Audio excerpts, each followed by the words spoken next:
host of the I Don't Think We Talk Enough About podcast, and I'm so excited to introduce today's guest, as I think so many of you are going to absolutely love this conversation. I'm joined by Dr. Sabina Brennan, a neuroscientist who has recently published the best-selling book, The Neuroscience of Manifesting, and it's brilliant. Enjoy.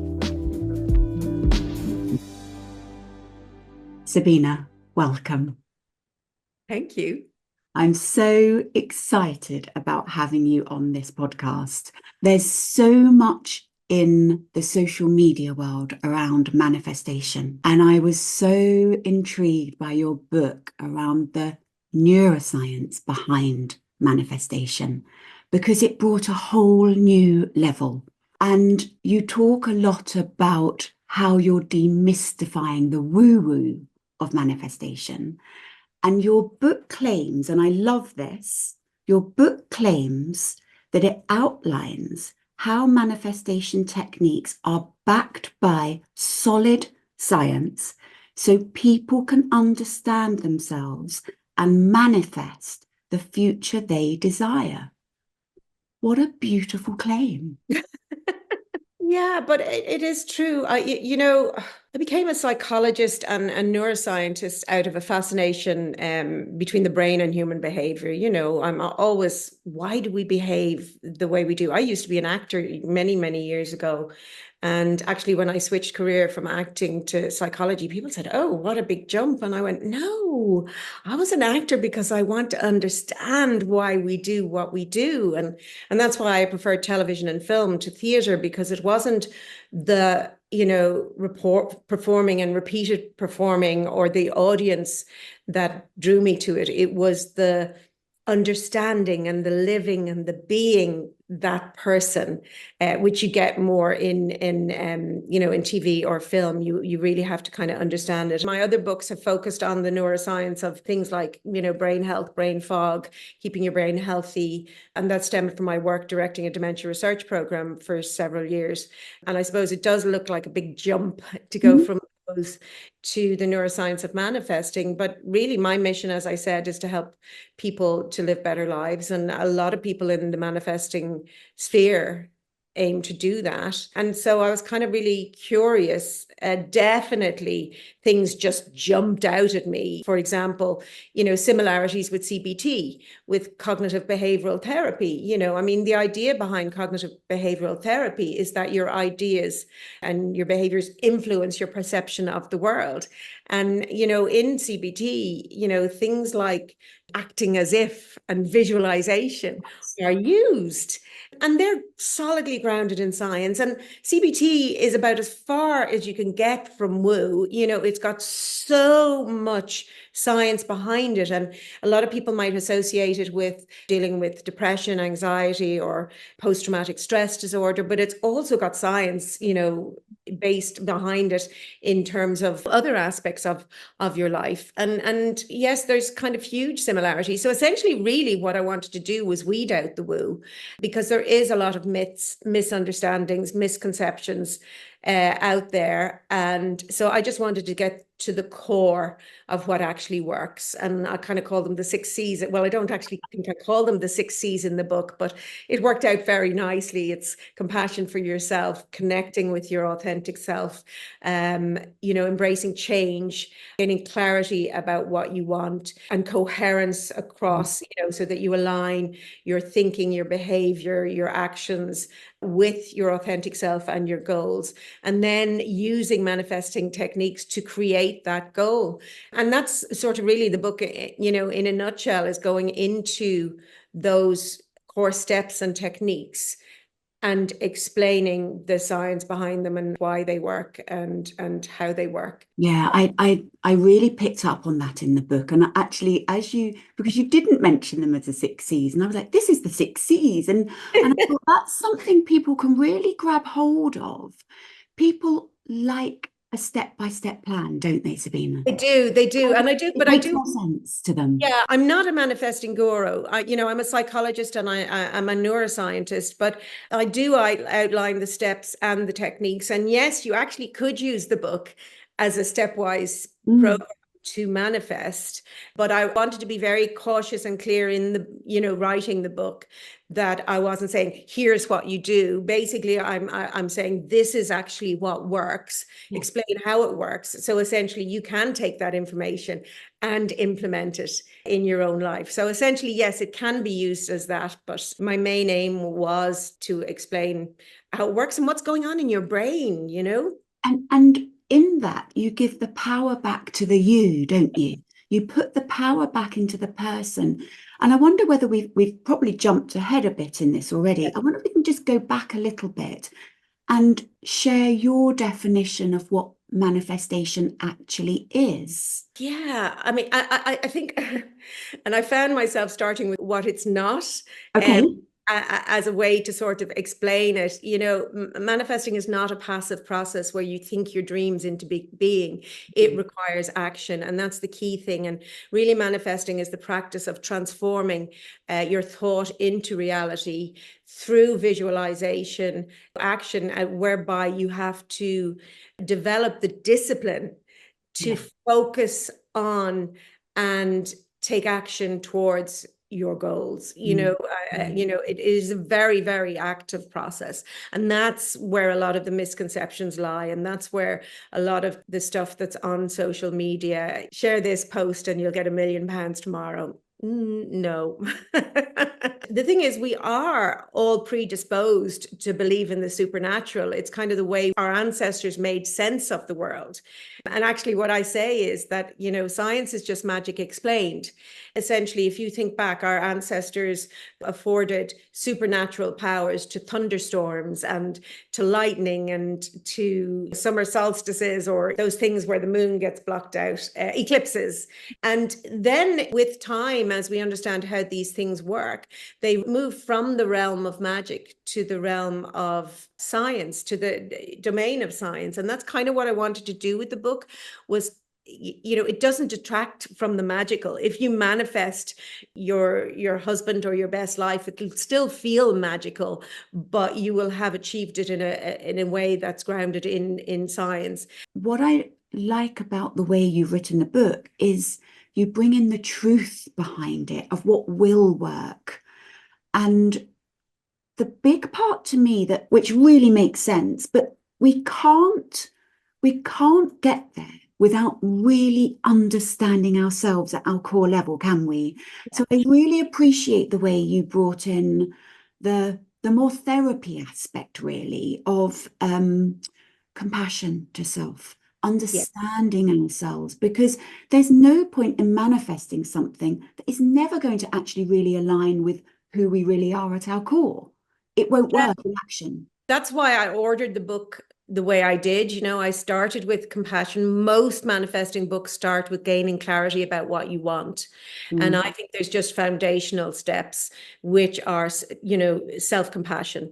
And that's a hard one. That's really a hard one, certainly from how I was brought up. To love yourself was an insult. Oh, she loves herself. She's full of herself.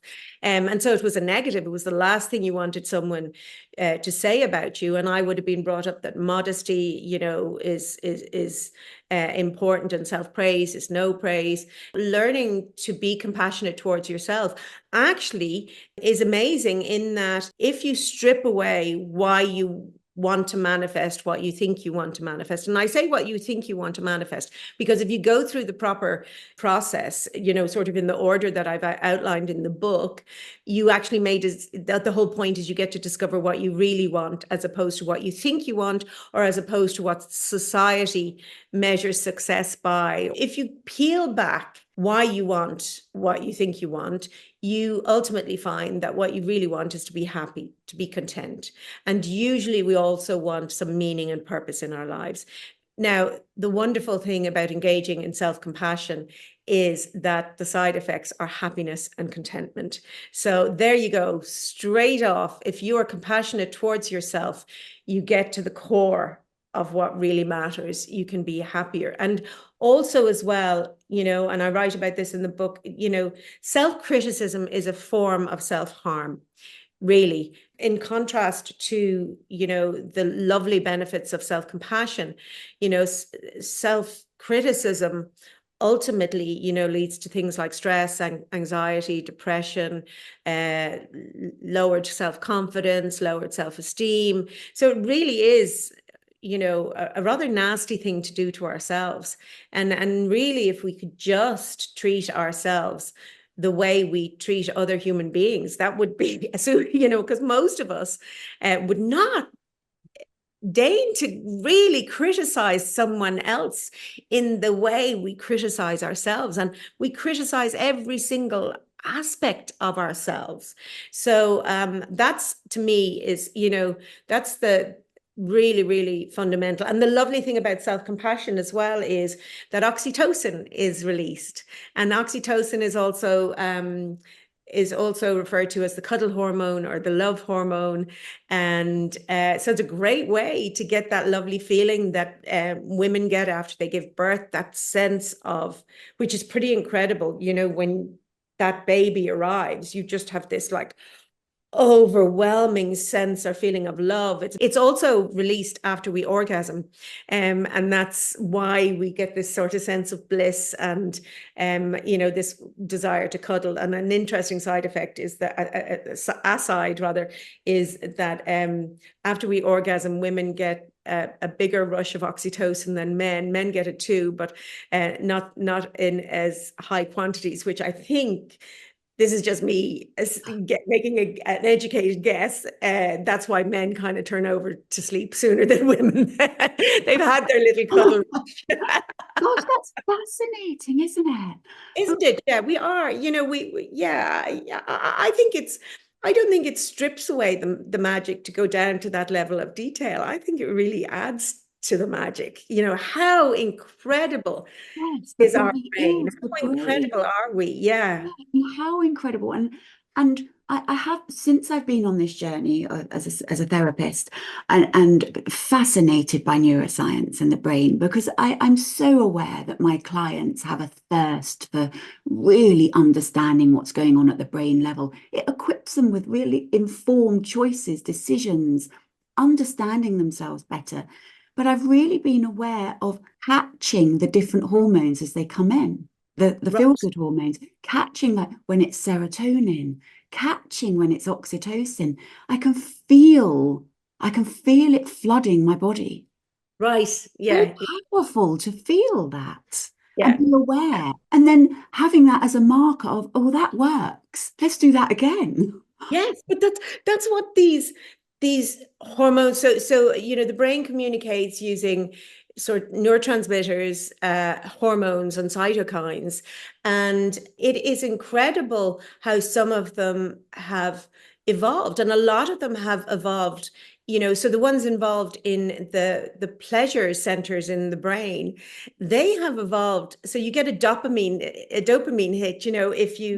If you do something pleasurable, like eating food, having sex, just doing something that gives you a natural buzz or high, you get a dopamine hit. Now, the dopamine actually is not really designed to just give you pleasure. It's designed to get you to do it again. It is the motivator, because if you think about it, we will die if we don't eat. So eating has got to be pleasurable. You release that, you go, oh, that feels nice. Instead of this intellectual sort of, I must eat to survive, it's, oh, that's nice, that's rewarding, do that again. It's the same with drinking water, when you're quenching your thirst. And lots of our behaviors. Yeah, I mean, I think it's fascinating. Visualization, I was going to say, is so powerful, isn't it? Yes. And Yeah. catching the effect on your nervous system with that visualization. I mean, we use that a lot in therapy Yes, absolutely. around what's happening in the body as you visualize. Listen, check it, clock in with it. There's so much information there, isn't there? Yeah, and visualization is a great way to gain clarity about what you want, because if you follow through with all that detail that manifesting encourages, you actually may come to realize, oh, I don't want that. It doesn't And sit right. it Yes. doesn't sit right. Yeah. Oh, actually, and this is why you have to do the work with your core self, because really it's about your values, what matters to you. Yes, we all fundamentally want happiness, but we have different values. We have a different inherent thing that sort of overrides other things, you know. We've different drivers, and that makes the world interesting, but often people don't really do enough self-work to uncover those. And that's another reason why manifesting works, because it encourages self-awareness, and it encourages you to question those limiting beliefs that may be holding you back. And a lot of those limiting beliefs, they are integrated in the neural circuitry of your brain and integrated into that sense of self that you think is unchangeable, where you say, oh, that's just the way I am. Well, is it really just the way you are? Or is it more accurately the way you have learned to be? So basically, your brain is a high energy organ. It weighs about 2% of your body, and it uses about 20 to 25% of the nutrients circulating at any one time. Now, your conscious brain, the part of the brain that we experience our life through, that is really only a tip of the iceberg in terms of what your brain is doing all the time. That sense of consciousness, that awareness, occurs in the neocortex, which was the last part of the brain to evolve. And actually the frontal lobes are the most complex part of that, and they actually were the very last to evolve, but also are the last to develop. They don't really fully develop until we're about 25. And they're involved in really important aspects of our lives, like assessing risks, making decisions, problem solving, etc.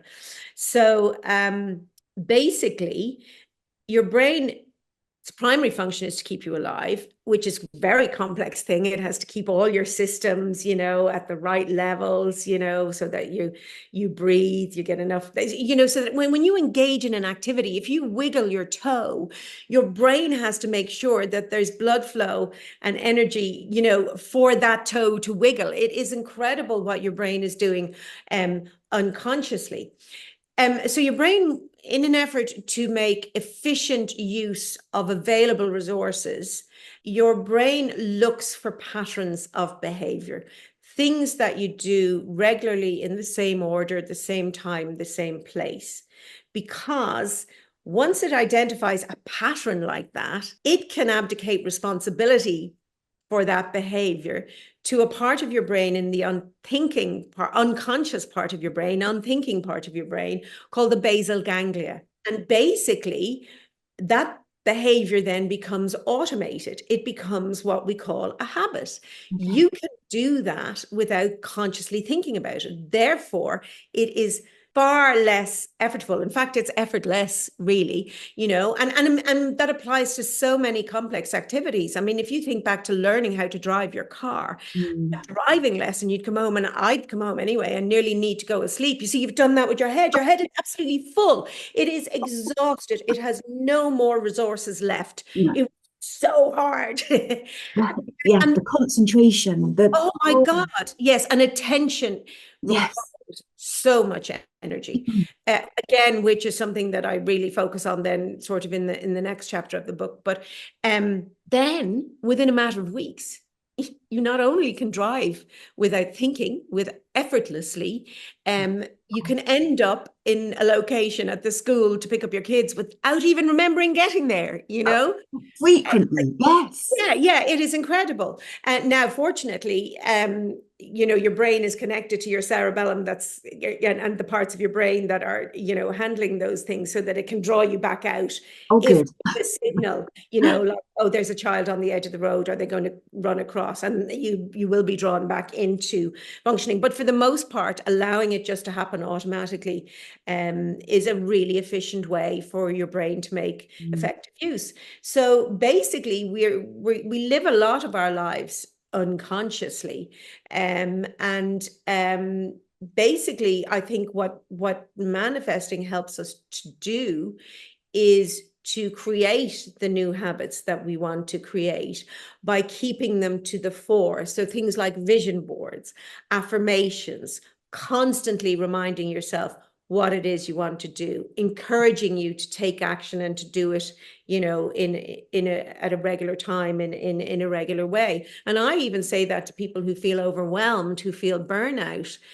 Pick out things in your life that you do frequently, in random order, and pick a regular time and do it in a regular like the washing, or so instead of having this mad panic the night before a rugby game, looking for the kids' rugby kit to have it washed and dried, you say, look, straight after the game, that goes in the wash. I wash it on the Monday and it will be ready. And then within time, that just becomes automated. You don't have to think of it, and you can free up space for what it is you really, really want to do. What does it mean to you to choose you? What it means to me to choose me is that you have the power to write your own story. You have the power to choose who you are and who you want to become, because of what I said earlier. That sense of self is created by the brain. So take the time and actually decide who you want to be and choose that, and then take the action to make that happen. So I think it's a really interesting question that you ask, and on the surface, I thought about that thing is, you got to look after yourself first before you can look after anyone else. And that would come from, my background and what I'm writing at the moment in terms of self-care. But yeah, no, you actually can choose who you are. I love that. And you've proved that today with everything you've brought in from the manifestation aspect. I loved that answer. And thank you for sharing. And Sabina, thank you for today. I've really loved this conversation. Me too. Thank you so much for having me. No, you're welcome.